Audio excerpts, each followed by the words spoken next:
नमस्कार साथियों, मैं सुबोध कुमार सिंह एक बार फिर से आप सबों का अपने YouTube चैनल संकल्प इकोनॉमिक्स में स्वागत करता हूं।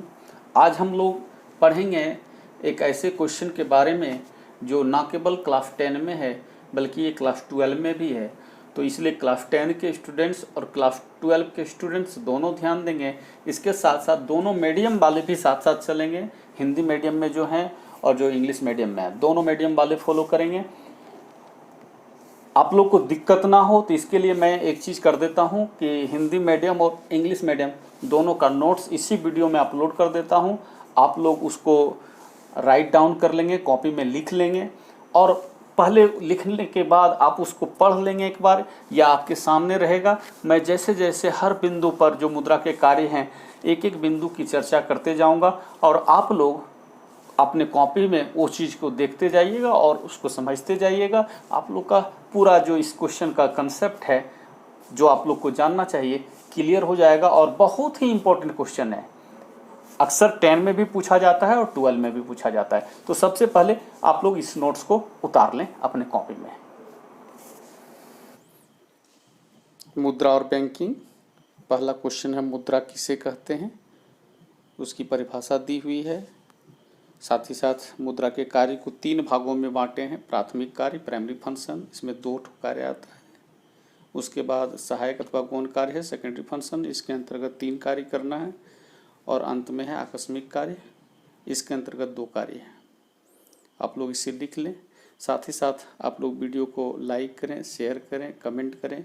देख सकते हैं इंग्लिश में भी है, इसको भी लिख लेंगे इंग्लिश मीडियम वाले। और जो नए हैं चैनल को जरूर सब्सक्राइब करें, कोऑपरेट करें। धन्यवाद।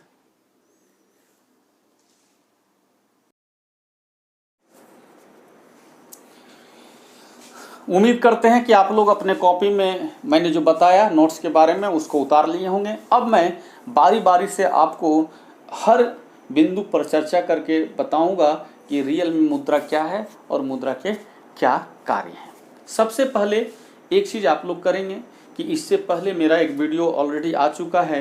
वो वीडियो है, उस वीडियो में मैंने बताया है वस्तु विनिमय प्रणाली क्या है और इसके क्या दोष हैं। वस्तु विनिमय प्रणाली क्या है और इसकी क्या कठिनाइयाँ हैं। What is barter system and what are the difficulties of barter system. उस वीडियो को देख लेने से आपको फायदा क्या होगा, क्योंकि मैंने उसमें क्या किया है कि बार्टर सिस्टम में बताया है, वस्तु विनिमय प्रणाली में बताया है कि इस प्रणाली में लोगों को किन किन कठिनाइयों का सामना करना पड़ता था और मुद्रा के आने के बाद किस प्रकार मुद्रा ने उन कठिनाइयों को दूर किया है। तो हालांकि बहुत हद तक मुद्रा के कार्यों का उसी में जिक्र हो चुका है, लेकिन होता क्या है कि वस्तु विनिमय प्रणाली क्या है, इसकी क्या कठिनाइयां हैं, एक अलग क्वेश्चन बन जाता है। फिर एक और क्वेश्चन बन जाता है कि मुद्रा ने वस्तु विनिमय प्रणाली की कठिनाइयों को कैसे दूर किया है, और फिर एक अलग क्वेश्चन बन जाता है कि मुद्रा के क्या कार्य हैं। हालांकि तीनों के आंसर में बहुत हद तक सिमिलरिटीज है। आप एक को कर लोगे तो दूसरा और तीसरा स्वतः आपके लिए आसान हो जाएगा। तो आप लोग वस्तु विनिमय प्रणाली की क्या कठिनाइयां हैं और उन कठिनाइयों को मुद्रा ने कैसे दूर किया है उस चीज़ को आप लोग देख लेंगे। बहुत हद तक आज के वीडियो में जो मैं इस क्वेश्चन के बारे में चर्चा कर रहा हूं इसका आंसर उसमें मिल जाएगा। तो चलते हैं, आज मैं एक एक करके आप लोग को बता दूं कि मुद्रा क्या है और इसके क्या कार्य है। आप जैसा कि देख रहे हैं कि मैंने बोर्ड पर लिखा है, वैसी वस्तुएं जो विनिमय के माध्यम के रूप में स्वीकार की जाती है उसे मुद्रा कहते हैं। तो यहाँ जो एक शब्द आया है ये इंपॉर्टेंट शब्द है, इस पर ध्यान दीजिएगा। विनिमय, आप देख रहे हैं इस शब्द को, विनिमय। विनिमय का मतलब क्या होता है, इसकी चर्चा वस्तु विनिमय प्रणाली में भी हो चुकी है। विनिमय में क्या होता है, जैसे मान लेते हैं कि एक्स कोई आदमी है और वाई कोई आदमी है, इससे चीजें इधर जाना और इधर की चीजें इधर आना, यानी आदान प्रदान। आप इसको क्या कह सकते हैं, आदान प्रदान, या इसको आप कह सकते हैं लेन देन। क्या कह सकते हैं, लेन देन। इसी को हम लोग इंग्लिश में कहते हैं एक्सचेंज या गिव एंड टेक। इसी को हिंदी में और एक चीज क्या कह रहे हैं, विनिमय कह रहे हैं। तो कोई बड़ी चीज नहीं है, आप इस चीज को समझ रहे हैं। हम अपनी चीजें दूसरे को देते हैं, दूसरे से चीज़ें लेते हैं, तो ये लेन देन की प्रक्रिया को ही क्या कहते हैं, विनिमय कहते हैं। लेकिन आज के दौर में, हाँ, ये एक अलग बात है कि जब मुद्रा नहीं था तो ये लेन देन में क्या होता था कि हमको जिस चीज़ की ज़रूरत है और किसी आदमी के पास वो चीज़ है तो उसके पास पहुंचते थे और अपनी चीज़ें उसको देते थे और उससे उस चीज़ को ले लेते थे। वही तो वस्तु विनिमय प्रणाली थी, यानी वस्तु के बदले वस्तु हो रहा था, आदान प्रदान। लेकिन आज के समय में क्या, जब से मुद्रा का आविष्कार हुआ है तो मुद्रा ही लेन देन का माध्यम बन गया है। यानी कि हमको किसी से कोई भी चीज़ की जरूरत होगी तो क्या करेंगे, उससे चीज़ें लेंगे तो बदले में क्या देंगे, मुद्रा देंगे। या हमसे किसी को किसी चीज़ की जरूरत पड़ रही है तो वो क्या करेगा, हमको मुद्रा देगा, हम अपनी चीज़ें उसको देंगे। चीज़ें हो या सेवाएं हैं, वस्तु हो या सेवा हो, हर चीज़ को लेन देन का माध्यम किसके द्वारा कर रहे हैं, मुद्रा के द्वारा। तो आज के समय में मुद्रा क्या है, विनिमय का माध्यम है। और एक चीज ध्यान दीजिएगा, कभी कभी ऐसा होता है कि हम कोई भी चीज उसको दे करके दूसरा चीज ले लेते हैं, लेकिन हो सकता है वही चीज किसी और को दे तो वो एक्सेप्ट नहीं करे, तो ऐसी स्थिति में उसको हम मुद्रा नहीं कर सकते हैं। मुद्रा में एक्चुअली होता क्या है कि आप जैसे देख रहे हैं कि हमको किसी से एक टॉफी लेनी है, तो टॉफी लेनी है तो हम कोई चीज दें, जैसे मान लेते हैं ये मार्कर ही उसको दे दें, तो हो सकता है वो टॉफी इसके बदले में दे। 20 रुपया का टॉफी है तो हो सकता है इस मार्कर के बदले वो टॉफी हमको दे दे, और हो सकता है नहीं भी दे। बात समझ में आ रही है ना? तो इसका मतलब क्या है कि कोई दे भी सकता है इसके बदले अपनी चीजें और कोई नहीं भी दे सकता है। इसका मतलब ये सबके लिए लागू नहीं हो रहा है, इसलिए हम इसको मुद्रा नहीं कर सकते हैं। लेकिन इस प्रकार की जो चीजें हैं, आप ये जो दिखा रहे हैं आपको, ये जो दिखा रहे हैं आप देख सकते हैं, ये जो कॉइन्स है, सिक्का जो है 5 रुपये का सिक्का आपको दिखा रहे हैं। तो इस तरह की चीज़ें अगर हम किसी को देंगे तो इसके बराबर वैल्यू वाले जो भी चीज़ होगा तो वो हमको देगा। इसका मतलब क्या है कि इस चीज़ को हर आदमी स्वीकार करने के लिए तैयार है, लेकिन इस चीज़ को हर आदमी स्वीकार करने के लिए तैयार नहीं है, इसलिए हम इसको मुद्रा नहीं कर सकते हैं। हम तो यहाँ तक कहते हैं कि किसी को कहें कि मेरा ये टी शर्ट ले लीजिए और बदले में हमको इसके बराबर का कोई चीज़ दे दीजिए, तो कोई तैयार नहीं हो सकता है। कोई हो भी सकता है, कोई नहीं भी हो सकता है, इसलिए ये भी मुद्रा नहीं है।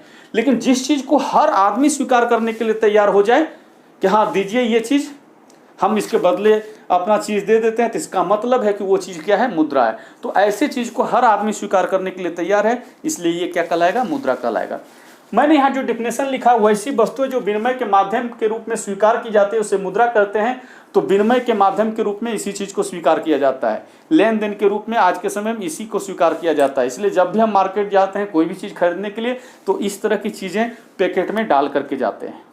इसका मतलब है कि ये चीज़ क्या है, मुद्रा है। इंग्लिश में लिखे हैं money is anything, money is anything which is generally accepted as medium of exchange. कोई भी चीज मुद्रा हो सकता है यदि वो एक्सेप्ट हो जाए, स्वीकार हो जाए, किस रूप में, मीडियम ऑफ एक्सचेंज, यानी कि लेन देन के माध्यम के रूप में।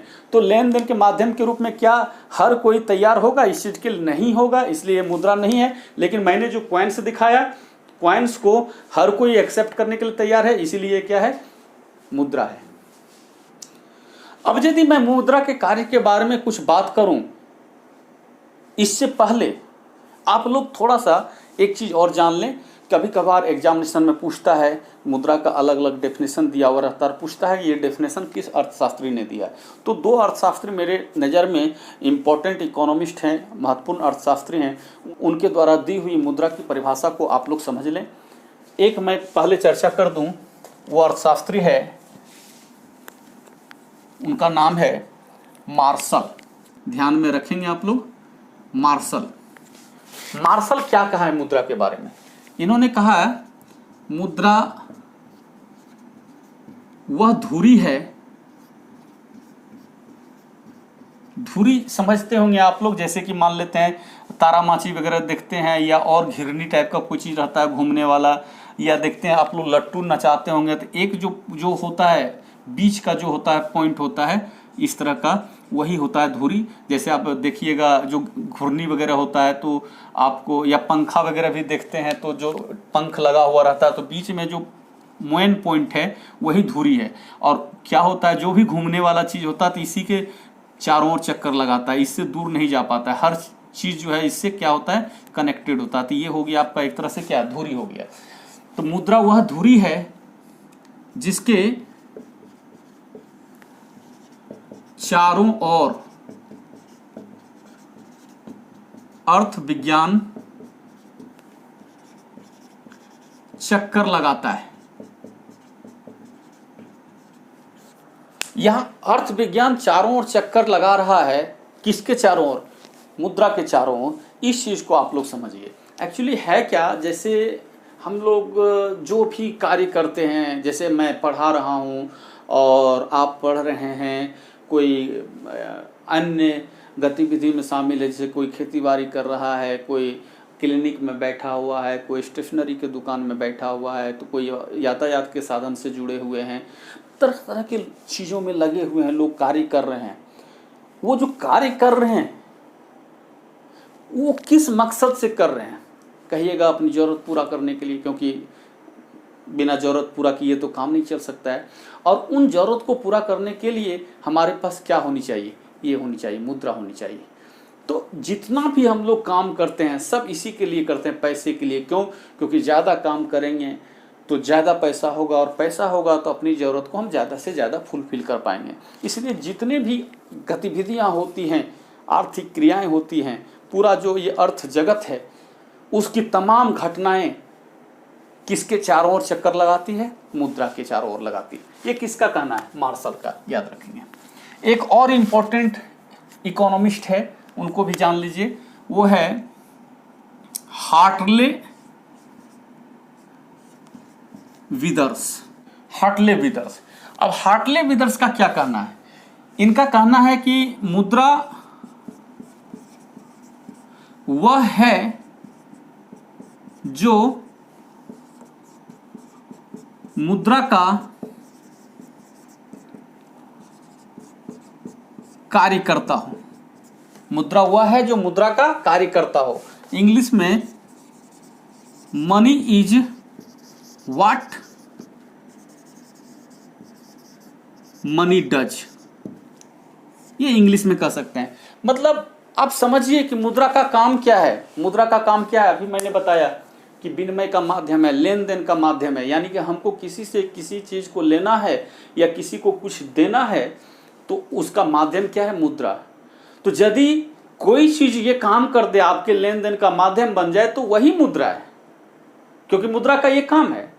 तो ये काम जो कर देगा वही मुद्रा है। आप सोचिए, क्या चीज दे करके किसी से कुछ चीज ले सकते हैं? जो चीज दे करके किसी से आप कुछ ले सकते हैं, इसका मतलब जो चीज आप दे रहे हैं कुछ चीज लेने के लिए, वो चीज क्या है? मुद्रा है। तो आप सोचिए, क्या किसी को आप मान लेते हैं अपना बैग दे दिए या अपना जूता दे दिए या चप्पल दे दिए, तो बदले में क्या वो मुद्रा देगा? हाँ, कोई दे भी सकता है, लेकिन सब कोई नहीं देगा, हर कोई तैयार नहीं होगा। लेकिन मैं जो बताया इस चीज के बारे में कि इस तरह की चीजें आप किसी को भी दीजिएगा तो बदले में जो भी चीज बनेगा इसके बराबर वो चीज वो आपको क्या करेगा? देगा। तो इसका मतलब ये चीज क्या है? मुद्रा है। तो मुद्रा किसको कहते हैं? तो मुद्रा उसको कहते हैं जो मुद्रा का कार्य करता है। Money is what money does, ये किसका कहना है? हार्टले विदर्स का। ये भी एक इंपॉर्टेंट इकोनॉमिस्ट हैं, इसके बारे में भी एग्जामिनेशन में क्वेश्चन आता है, पूछ देगा कि मुद्रा वह है जो मुद्रा का कार्य करता है। किसने कहा? 4 ऑप्शन रहेगा, आप लोग को ऑप्शन नंबर जिस ऑप्शन में ये रहेगा हार्टले विदर्स वो दे देना है। और मुद्रा वह धुरी है जिसके चारों ओर अर्थ विज्ञान चक्कर लगाता है, तो वो कौन दिया है? मार्शल। क्लियर? बाकी हिंदी इंग्लिश की बात है तो आप लोग नोट्स उतार ही लिए होंगे, उसको आप लोग देख लीजिएगा। अब हम लोग ऐसा करते हैं, एक एक करके मुद्रा के कार्य को देखते जाते हैं। पहला जो कार्य लिया है मैंने मुद्रा का, वो प्राथमिक कार्य, और इस प्राथमिक कार्य में 2 पॉइंट के बारे में जानेंगे, एक विनिमय का माध्यम और दूसरा मूल्य का मापन। आप देखें, विनिमय का माध्यम, मीडियम ऑफ एक्सचेंज, ये तो मैंने हालांकि मुद्रा के डेफिनेशन में ही लिखा कि मुद्रा क्या है? विनिमय का माध्यम है। लेकिन फिर भी इस पॉइंट को जब आप एक्सप्लेन करेंगे, नोट्स में होगा ही, आप लोग लिखे होंगे, अभी मैंने बताया कि आप लोग उतार लीजिएगा, तो आप लोग जो नोट किए होंगे उसमें क्या है आप लोग देखेंगे। उसमें होगा कि मुद्रा को विनिमय का सर्वमान्य माध्यम माना जाता है। यानी कि लेन देन का जो माध्यम होता है कि हम किसी से चीज़ें ले रहे हैं और किसी को अपना चीज़ दे रहे हैं, तो ये लेने देने का जो माध्यम क्या है? मुद्रा है। तो एक काम ये है। हालांकि यही काम मुद्रा ने वस्तु विनिमय प्रणाली के कठिनाइयों को दूर करने में भी किया है, क्योंकि उस समय क्या था कि हम चीज़ें देते थे, चीज़ें लेते थे, तो चीज़ों को देने और लेने में थोड़ी परेशानी होती थी। उन परेशानी को मुद्रा ने आकर के क्या किया है? सॉर्ट आउट कर दिया है, उसको दूर कर दिया है। क्लियर? दूसरा कार्य, दूसरा कार्य मैंने क्या लिया है यहाँ पर, मूल्य मापन। एक्चुअली होता क्या था, पहले जब मुद्रा नहीं था तो किसी से कोई चीज़ हम लेने गए तो जैसे मान लेते हैं कि राम के पास श्याम पहुँचा कि भाई हमको 1 बोरा चावल चाहिए। राम किसके पास गया, श्याम के पास, और श्याम से कहता है कि मुझे 1 बोरा चावल चाहिए। तो श्याम राम को कहेगा ना कि बदले में क्या दे रहे हो, तो बोलेगा हम कपड़ा दे रहे हैं। तो कितना कपड़ा, 1 बोरा चावल के बदले कितना कपड़ा होना चाहिए। तो जब मुद्रा था ही नहीं, तो ये तय नहीं हो पा रहा था कि 1 बोरा चावल के लिए कितना कपड़ा देना पड़ेगा। लेकिन जब से मुद्रा आ गया है तो कपड़ा का भी रेट होता है, चावल का भी रेट होता है, यानी कि हर चीज़ का रेट मुद्रा ही तय करता है। जैसे आप 1 केजी चावल लेने के लिए जाइएगा तो उससे पूछते हैं क्या इसका रेट है, तो रेट क्या बताता है, मुद्रे में बताता है कि हाँ 30 रुपये किलो है या 40 रुपये किलो है या 50 रुपये किलो है। ऐसा थोड़ा बताता है कि ये 1 किलो चावल 1 किलो गुड़ के बराबर है, या ये 1 किलो चावल 1 जोड़ा चप्पल के बराबर है। तो इस रूप में तो वो नहीं बताता है। जब भी बताता है तो बताता है रुपया में ना, इतने रुपये का है। तो हर चीज़ का मूल्य मुद्रा में ही व्यक्त किया जाता है, यानी मुद्रा हर चीज़ के मूल्य को मापने का कार्य करता है। हाँ, वो मूल्य क्या होता है, वस्तु की उपयोगिता के अनुसार चलता है। जैसी वस्तु की उपयोगिता वैसा वस्तु का मूल्य होता है। लेकिन मुद्रा वस्तु के मूल्य मापने का काम करता है। आप लोग को नोट्स में होगा, एग्जाम्पल में दिया था मैंने कि जैसे 1 केजी दूध का कीमत 40 रुपये या 1 केजी चीनी का कीमत 40 रुपये। तो ये 1 केजी दूध का जो कीमत बताया जा रहा है 40 रुपया में, तो रुपया क्या है, मुद्रा है ना। तो यही तो मुद्रा का कार्य है। ये 2 कार्य आप लोग देख लिए, एक विनिमय का माध्यम और एक मूल्य मापन। कल्पना कीजिए जब मुद्रा नहीं हुआ करता था तो क्या परेशानी हुआ करता होगा, आप लोग समझ सकते हैं। आपको ज़रूरत है किसी के पास जाते हैं आप, जैसे अभी राम श्याम का एग्जाम्पल दे रहे थे, राम श्याम के पास पहुंचा 1 बोरा चावल दो। तो चूंकि राम श्याम के पास गया, दोनों की चीज़ों का कीमत तय नहीं है, मुद्रा था ही नहीं, तो जितना मन श्याम को राम से कपड़ा लेने का उतना ले लिया करता होगा। यानी कि जो नीडी होता था उसको ज़्यादा नुकसान हो जाता था। यानी एक पक्ष बहुत फायदे में चले जाते थे और दूसरा जो साइड होता था बहुत लॉस में चला जाता था। ये एक बहुत बड़ी परेशानी थी, डिफिकल्टीज थी। किसका, वस्तु विनिमय प्रणाली का, बार्टर सिस्टम का, जिसको कि मुद्रा ने दूर कर दिया। किस रूप में, मूल्य मापने के हिसाब से। अब ये जब आप लोग का क्लियर हो गया प्राथमिक कार्य, तो मैं आता हूं अब द्वितीयक कार्य में। पॉइंट ही लिखते जाता हूं। नंबर 2, द्वितीयक कार्य, सेकेंडरी फंक्शन। इसको इंग्लिश में क्या कहेंगे, सेकेंडरी फंक्शन। इस सेकेंडरी फंक्शन में क्या था, पहला ले रहे हैं इसमें मूल्य का संचय, इंग्लिश में स्टोर ऑफ वैल्यू। ये पहला कार्य हो गया सेकेंडरी का। पहले इसको समझ लें तब फिर दूसरा बात करेंगे। इसमें क्या था, जैसे कल्पना कीजिए जब मुद्रा नहीं हुआ करता होगा तो लोगों को, एक किसान है, खेती बाड़ी किया, ढेर सारा अनाज का उत्पादन किया। जब यंग होता है, उसके पास जब मैन पावर होता है तो उस समय ज़्यादा प्रोडक्शन होता है। लेकिन ये एक प्रकृति का और एक नेचर का कहिए कि ये एक बहुत बड़ी विडंबना है या खेल है कि समय एक जैसा नहीं होता है। किसी समय आप ज़्यादा काम करने के लायक होते हैं, आप ज़्यादा कमा लेते हैं, फिर कभी परिस्थिति खराब होती है, उम्र ढलता है, आपकी आमदनी घट जाती है क्योंकि आपकी कार्य क्षमता जो है वो कम हो जाता है।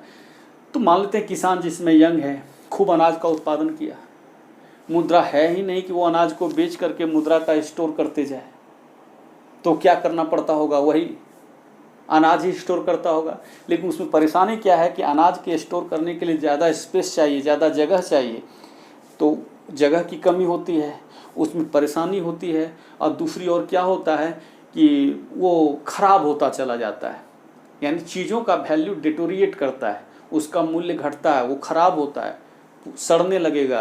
तरह तरह का वो जो अनाज वगैरह में तो आप लोग देखते होंगे, एक छोटा सा आता है कीड़ा आता है जिसको सुंडा कहते हैं, वो लग जाता है। तो इस तरह से वो अनाज क्या होता है, खराब हो जाता है। या और कोई लाइन का आदमी हो, कोई भी काम करता हो, लकड़ी का सामान बना रहा है, बनाते जाओ, खूब बनाओ, लेकिन वो लकड़ी किसी को दे करके फिर तो वो आपको सामान ही देगा ना। तो आपको स्टॉक करके क्या रखना होगा, सामान ही। तो जो भी सामान होगा वो क्या होगा, धीरे धीरे पुराना होता जाएगा, खराब होता जाएगा। तो इससे क्या होता था कि लोग ज़्यादा करते नहीं थे, जितनी ज़रूरत होती थी उतने ही करते थे। और बाद में जब उम्र ढलता था, समय परिस्थिति खराब होती थी, तो और स्थिति खराब हो जाती थी। लेकिन जब से मुद्रा आया है, इस तरह के टेंशन को मुद्रा ने दूर कर दिया है। इस तरह के टेंशन को मुद्रा ने क्या किया है, दूर कर दिया है। अब आप जो चीज़ का उत्पादन करते हो उसको बेच दो, बदले में आपको क्या मिलेगा, मुद्रा मिलेगा। और मुद्रा को आप स्टॉक करके रखो, संचय करके रखो, उसका वैल्यू कभी घटने वाला नहीं है। इसलिए मुद्रा एक प्रकार से क्या करता है, मूल्य संचय का काम करता है। मुद्रा खराब होने वाला चीज़ नहीं है। और थोड़ी सी डर है कि घर में रखेंगे चोरी डकैती हो जाएगा, तो आप बैंक में रख दीजिए, बैंक में जमा कर दीजिए। और बैंक आपको बदले में तो क्या होता है, क्रेडिट कार्ड देता है, एटीएम कार्ड होता है, चेक वगैरह देता है। ये सब चीज़ मुद्रा में ही संभव हो पाता है। आप कहिएगा कि किसान अनाज लेकर के जाएगा और एसबीआई में जमा कर देगा, तो एसबीआई तैयार नहीं होगा। हाँ, आप उस अनाज को बेच करके मुद्रा ले लीजिए, मुद्रा को आप एसबीआई में जमा कर सकते हैं। यानी मुद्रा ही ये काम कर सकता है, किस चीज़ का, मूल्य संचय का। वैल्यू, स्टोर ऑफ वैल्यू जो दिए हैं, यानी हर चीज़ के मूल्य को स्टोर करने का काम कौन कर सकता है, मुद्रा कर सकता है। तो ये एक कार्य हुआ। वस्तु विनिमय प्रणाली में ये नहीं हो पाता था, जो कि इसकी सबसे बड़ी समस्या थी। अब आते हैं दूसरा, द्वितीय कार्य में एक और लिए हैं। इसमें अस्थगित भुगतान का मान, ये एक पॉइंट ले रहे हैं, स्थगित भुगतान का मान। इंग्लिश में लिखेंगे स्टैंडर्ड ऑफ डेफरेड पेमेंट, इसको इंग्लिश में कहते हैं। अब इस चीज को समझिए कि स्टैंडर्ड ऑफ डेफरेड पेमेंट का मतलब क्या होता है। जैसे इसमें क्या है कि आप आज के समय में किसी से कोई चीज़ लेते हैं, जैसे अक्सर होता है गांव वगैरह में, तो ये खूब होता है कि मान लेते हैं कि किसी व्यक्ति के पास आलू है, पहले वो आलू बो दिया, उसके पास ज़्यादा आलू हो गया, तो दूसरा आदमी कहता है भाई हमको ज़रूरत है, मेरे यहाँ फंक्शन है, हमको 1 कुंटल आलू दे दो, बाद में मैं इसके बदले में कोई सामान दे दूंगा, जो तुम कहोगे, जो मेरे पास उस समय होगा अवेलेबल, उस समय मैं दे दूंगा। वो आदमी तैयार हो जाता है। लेकिन दिक्कत क्या होती है कि मान लेते हैं वो आदमी आलू 2 साल या 3 साल नहीं दे पाया, या उसी ईयर में ले लीजिए कि जनवरी में या फरवरी में उस व्यक्ति ने उसको 1 कुंटल आलू दिया और तुरंत वो आलू उसको नहीं लौटा पाया या कोई सामान नहीं दे पाया, और जब समय बीता, वो दुर्गा पूजा के आसपास का समय आया, उसमें आलू महंगा हो जाता है। या अभी भी आप देखिएगा जनवरी फरवरी के कंपैरिजन में अभी आपको क्या मिलेगा, आलू महंगा मिलेगा। तो उस समय वो आदमी कहे कि भाई तुमने मेरे से 1 कुंटल आलू लिया, अब मुझे 1 कुंटल आलू दो, तो उस समय 5 रुपये 6 रुपये किलो हुआ करता है जनवरी फरवरी के समय में। हालांकि आप 8 रुपया मान लीजिए, और अभी के समय में वो लगभग 20 रुपया हो जाएगा। तो 2 गुना से भी ज़्यादा उसका वैल्यू बढ़ गया। हालांकि मैं रुपया के बारे में बात कर रहा हूँ, उस समय तो रुपया होता ही नहीं था। कब, जिस समय मुद्रा नहीं था उस समय की बात नहीं कर रहा हूँ, जब वस्तु विनिमय प्रणाली थी तो होता था क्या कि चीज़ें, कभी कोई चीज़ प्रचुर मात्रा में होता है और कभी ऐसा दौर आता है वो मात्रा बहुत घट जाता है। तो ऐसी स्थिति में ये आदान प्रदान में परेशानी हो जाती थी। लेकिन जब मुद्रा आ गया तो कोई दिक्कत नहीं है। मान लेते हैं कि वो व्यक्ति 1 कुंटल आलू दिया और उसको आलू नहीं लौटा पाया दूसरा व्यक्ति, तो कहेगा ठीक है भाई, 2 महीना पहले या 3 महीना पहले मैंने तुमसे आलू लिया था, 1 कुंटल लिया था, क्या रेट था, 8 रुपये रेट था, अभी क्या होगा बढ़ करके 10 हुआ होगा, 11 हुआ होगा। या उस समय तुम्हारा जो 8 रुपये के रेट से होता है 800 रुपया होता है, तो उसका अगर तुम इंटरेस्ट भी जोड़ोगे, बैंक के हिसाब से भी जोड़ोगे, या गांव घर में जो इंटरेस्ट चलता है उसके हिसाब से भी जोड़ोगे, तो उसको 100-200 रुपये का फर्क पड़ेगा। लेकिन वो कह दे कि नहीं हमको आलू ही चाहिए, तो भाई जनवरी फरवरी में लिया और अक्टूबर नवंबर में जाकर के वो आलू लौटाएगा, तब तो इसको बहुत महंगा पड़ने वाला है। तो ये वस्तु विनिमय प्रणाली में दिक्कत थी। मुद्रा आ गया है, हमको नहीं लगता है कि कोई व्यक्ति अगर किसी से कोई सामान लिया है और उसको बदले में वो मुद्रा लौटाता है तो उसको आपत्ति होगी, क्योंकि ये एक्सेप्टेबल है, हर कोई एक्सेप्ट करता है। तो आज के समय में मुद्रा ने ये जो स्थगित भुगतान वाली बात होती है, आज किसी से कोई चीज़ लिए और उसका पेमेंट फ्यूचर में करना है तो मुद्रा के रूप में करेगा तो कोई दिक्कत नहीं है, लेकिन चीज़ के बदले चीज़ करने की बात होगी तो चीज़ें किसी मंथ में सस्ते होते हैं और किसी मंथ में वो क्या होता है, महंगे हो जाते हैं। तो इसमें किसी न किसी साइड को नुकसान हो सकता है, लेकिन इस नुकसान से बचने के लिए मुद्रा का आप इस्तेमाल कर सकते हैं। मुद्रा इस नुकसान को, इस परेशानी को क्या करता है, दूर कर देता है। अब आते हैं तीसरे पॉइंट पर, ध्यान देंगे सी नंबर, मूल्य का हस्तांतरण, ट्रांसफर ऑफ वैल्यू। हर चीज़ का मूल्य होता है और उसको ट्रांसफ़र करने की ज़रूरत पड़ती है। जैसे मान लेते हैं आप गांव में रहते हैं, वहाँ पर आपका खेत है, खलिहान है, बहुत सारी चीज़ें हैं, और आप शहर में शिफ्ट करना चाहते हैं, तो वो खेत खलिहान, घर, कुआं नहीं, पेड़ पौधे, वो आप वहाँ से उठा करके शहर नहीं आ सकते, ये संभव नहीं है। हाँ, वो आएगा शहर किस रूप में, मुद्रा के रूप में, यानी उस चीज़ को आप बेच दें, आपको मुद्रा मिलेगा और वो मुद्रा से फिर उस तरह की चीज़ें आप शहर में खरीद लें। तो एक जगह से दूसरे जगह कोई भी चीज़ का वैल्यू जो ट्रांसफ़र होता है वो किस रूप में होता है, मुद्रा के रूप में होता है। या एक आदमी से दूसरे आदमी में भी जो वैल्यू का ट्रांसफ़र होता है वो भी किस रूप में होता है, मुद्रा के रूप में होता है। तो एक तरह से मुद्रा क्या करता है, मूल्य हस्तांतरण का कार्य करता है। कैसे लोग, कहीं घर है, अब कहीं और शिफ्ट करना है तो घर वहाँ बेच देता है और उसी पैसे से फिर दूसरे जगह वो घर खरीद लेता है। तो ये खरीदा जो जा रहा है एक जगह से दूसरे जगह जा करके किस के माध्यम से, किसके मदद से, मुद्रा के मदद से। और जब मुद्रा नहीं हुआ करता होगा तो क्या होता होगा, आप एक जगह छोड़ करके दूसरे जगह जा रहे हो, वहाँ की चीज़ें वहीं रह गई, बदले में आपको कुछ नहीं मिला। तो जब मुद्रा नहीं था तो ये बहुत बड़ा नुकसान था। आज के समय में मुद्रा ने इस नुकसान को, इस प्रॉब्लम को क्या किया, दूर कर दिया। कोई दिक्कत इसमें नहीं। अब द्वितीय कार्य जब हो गया, मूल्य का संचय, स्थगित भुगतान का मान और मूल्य का हस्तांतरण, तो ये जो है एक तरह से ये जो प्राथमिक कार्य आपका है, विनिमय का माध्यम और मूल्य का मापन, इन दोनों कार्यों को, या कहिए प्राथमिक कार्य को, ये कार्य क्या करता है, मदद करता है। इसलिए द्वितीय कार्य को एक और नाम दिया गया है, इसको हम सहायक कार्य भी कहते हैं, मुद्रा के सहायक कार्य। क्योंकि मेन मकसद क्या है, विनिमय करना, आदान प्रदान के लिए। तो विनिमय जब करना है, ये मुख्य काम है, तो इस काम के लिए आपको मुद्रा को स्टोर करके रखना होगा ना। जो भी चीज़ें हैं, चीज़ें तो आप नहीं रख सकते हैं, चीज़ को बेच करके उसका जो वैल्यू होता है उसके बदला आपको मुद्रा मिलता है, तो उस मुद्रा को स्टोर रखिएगा। स्टोर करके रखिएगा तो फिर भविष्य में उस मुद्रा से फिर आपको अल्टीमेटली क्या करना है, यही काम करना है, लेन देन ही करना है ना। और ये जो स्थगित भुगतान का मान है, यानी भविष्य में जो पेमेंट करते हैं, तो वो भी तो एक्सचेंज में ही आता है। या मूल्य का हस्तांतरण, एक जगह से दूसरे जगह जो वैल्यू ट्रांसफ़र हो रहा है, तो किस मकसद से, यानी कि आप जाइएगा अपना सामान बेच करके दूसरे जगह, जो पैसा आया है तो दूसरे जगह आप क्या कर रहे हैं, विनिमय का ही काम कर रहे हैं। यानी कि पैसा किसी को दिए और किसी से आप सामान लिए, या घर लिए, या ज़मीन लिए। तो एक तरह से ये तीनों जो है आपका मूल्य का संचय, स्थगित भुगतान का मान और मूल्य का हस्तांतरण, इस कार्य को क्या करता है, मदद करता है। मेन कार्य यही है। क्लियर। अब आते हैं मुद्रा के तीसरा कार्य। ये तीसरा कार्य क्लास 12 के जो बच्चे होंगे केवल वही ध्यान देंगे, 10 वाले के लिए जरूरत नहीं है।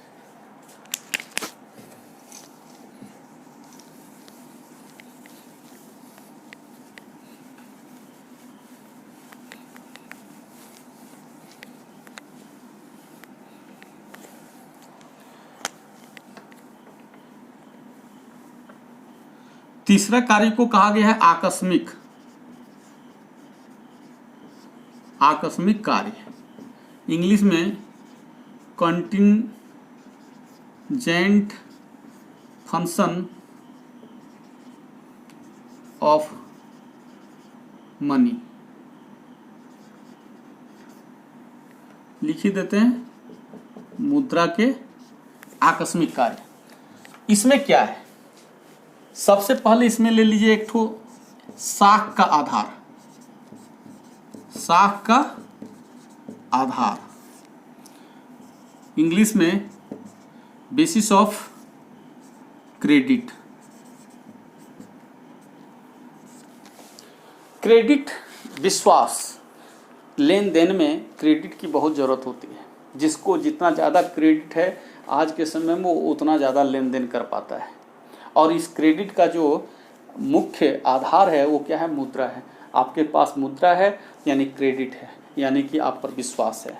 कोई भिखमंगे पर कहाँ विश्वास करता है। एक भिखमंगा चला जाए सीमेंट के दुकान में और वो कहे कि हमको एक ट्रक सीमेंट यानी 500 बोरा हमको या 1000 बोरा सीमेंट भेज दो, इतना टन हमको छड़ भेज दो, क्या दे देगा क्या? या ऑर्डर कर देगा किसी रेस्टोरेंट में कि हमको ये पिज़्ज़ा डिलीवर कर दो या पनीर डिलीवर कर दो, ये चिकन तंदूरी डिलीवर कर दो, तो क्या कर देगा पार्टी क्या? क्योंकि क्रेडिट नहीं है उसका। लेकिन सामने वाले अगर जाने कि ये पैसे वाले हैं तो एक फ़ोन घुमाने का देर है, वो कहेगा सर पहुंच जाएगा, समय पर पहुंच जाएगा, पैसा के लिए चिंता नहीं कीजिए, आप बाद में दीजिएगा। तो ये लेन देन का जो होता है, आपके पास जितने ज़्यादा पैसे हैं उतना ज़्यादा आपका मार्केट में क्रेडिट है। बिजनेस में इसकी बहुत ज़्यादा ज़रूरी है।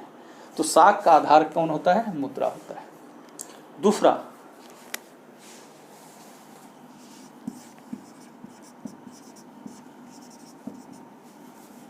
आय के वितरण का आधार,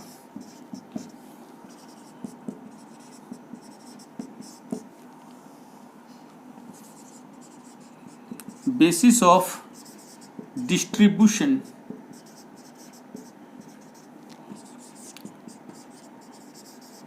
ऑफ क्रेडिट ऑफ इनकम। आजकल किसी को कोई भी इनकम जो मिलता है, जिस रूप में मिले, जैसे मान लेते हैं कि कोई कहीं काम करता है तो उसको मेहनताना मिलता है, मजदूरी मिलता है, वेज जिसको कहते हैं, किस रूप में? वेज को सामान ही दे देता है। आप सीमेंट कंपनी में काम करोगे तो आपको सीमेंट दे देगा काम के बदले, पैसा ही देता है, मुद्रा ही देता है ना।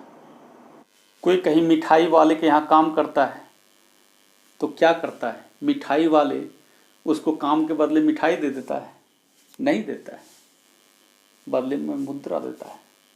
तो एक तरह से मुद्रा जो होता है वो आय के वितरण का आधार होता है।